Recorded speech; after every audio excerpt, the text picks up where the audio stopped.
Let's bring in Travis County Judge Andy Brown. He serves as the county's chief administrator and is the director of emergency management for the county. Thank you very much for coming on the show very early this morning.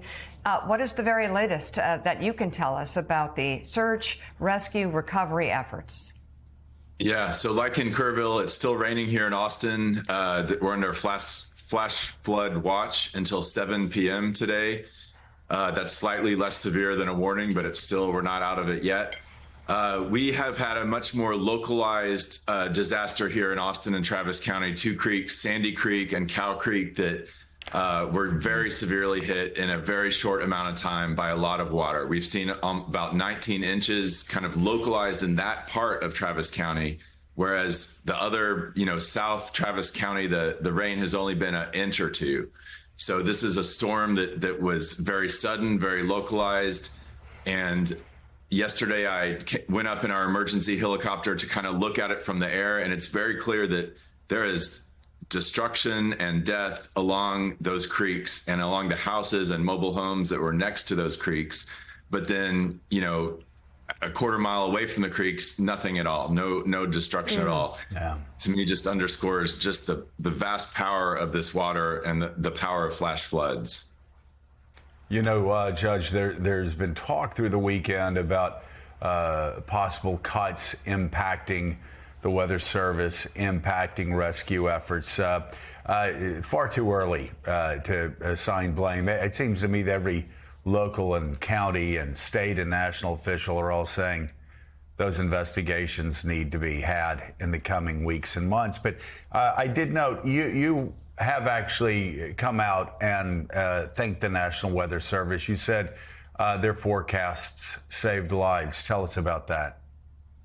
Yeah, so we have a very good relationship, even though, we're a blue county here in Travis County. We have a great relationship with the state of Texas when it comes to emergencies. I can't say enough good things about TDEM, the Texas Department of Emergency Management. They're great partners. They've given us assets. We've sent them assets to take to Kerrville, including one of our helicopters and others to help people when they were really in the thick of it. The National Weather Service has over the years consistently given us warnings that are very important. And frankly, I could not do what I do without the information that we get from the Weather Service and the help that we get from FEMA. I've been county judge for about 5 years, since November 2020. 3 months into my tenure here, we had Winter Storm Uri, which provided snow and freezing temperatures in the middle of COVID, something that we don't see a lot of here in Austin and Travis County. And frankly, without the money from FEMA, without the assistance from the National Weather Service, we would have been in a much worse shape. So, we do everything that we can locally. We do good work here in Travis County. We do good work in partnership with TDEM, but we can't do what we do without those federal assets. Yeah, I saw firsthand growing up in Northwest Florida just how critically important FEMA was, and you're certainly echoing that in your part of the United States. I want to ask you,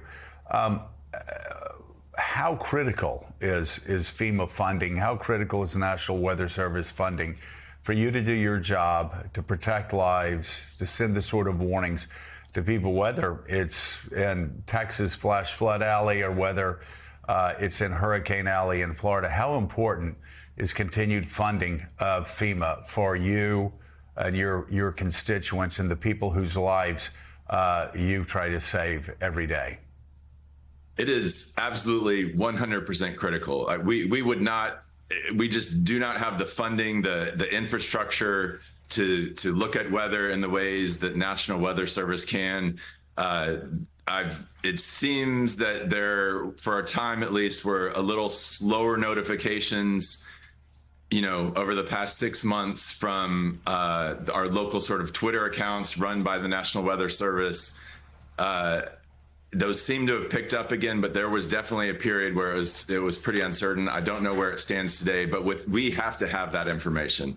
I rely on that every time there is an adverse weather event. Look to the National Weather Service, every single emergency call that we have. And during times like this, we have several per day where we have the sheriff's department, we have EMS, we have everybody on a call or in a room together. We always start out with a report out from the National Weather Service. It's absolutely critical to the life and safety of people here in Travis County and across Texas. All right, Judge Andy Brown, thank you so much, and know that we're all thinking and praying for y'all in Texas, and good luck. Thank you very much. Thanks for the discussion. All right.